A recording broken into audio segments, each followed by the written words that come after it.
Are there other advances in CAR T cell therapy that patients should know about? Yeah, so I think part of the issue right now is manufacturing, right, and how long it takes for patients to get those cells.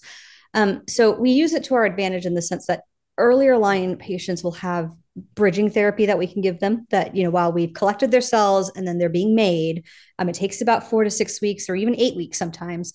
That we can give them a therapy that can knock their myeloma down before they get the CAR T.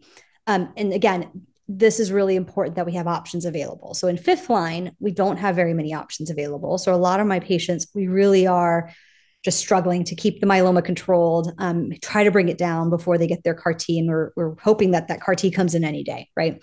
When it goes earlier, I'm hopeful that now we'll have options to actually bridge patients better because we'll have more therapies they haven't had.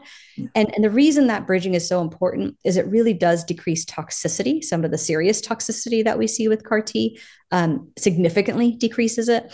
And the efficacy. We see patients will do much better for longer if they have less myeloma going in than a lot of myeloma going in. And so, again, I think because of that time, if we could get those cells earlier, that just makes it so much easier for all our patients to make sure they're able to get the cells. So there's quite a few different trials looking at fast CAR T production. And so, there's the PHE 383, I think I can't remember the number exactly, but this is one of the studies that was happening at Dana-Farber, and Dr. Sperling has presented a couple of times that is trying, the cells are made within just, 24, 48 hours.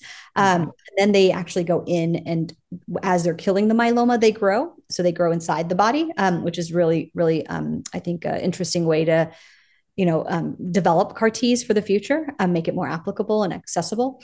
And then there's other companies in China. There's, the Fast CAR, which is a CD19 plus BCMA, so two targets. But again, they can make their CAR Ts within a week. In the end, you have to still do quality checks for the FDA, which still take 2 weeks. So it always will still be a few weeks, but still the faster you can make those CARs, the more likely our patients are going to be able to get it. And then I think the combination studies, again, there's going to be studies with different targets. So there's two CAR Ts against GPRC5D that are going to be tested in the US at a phase 2 study, and then also another phase 1 study. And then the phase 2 study, that BCMA or that GPRC5D CAR T is going to have combination studies coming out very, very soon. Actually, it's already open in some places and in more places that are opening soon.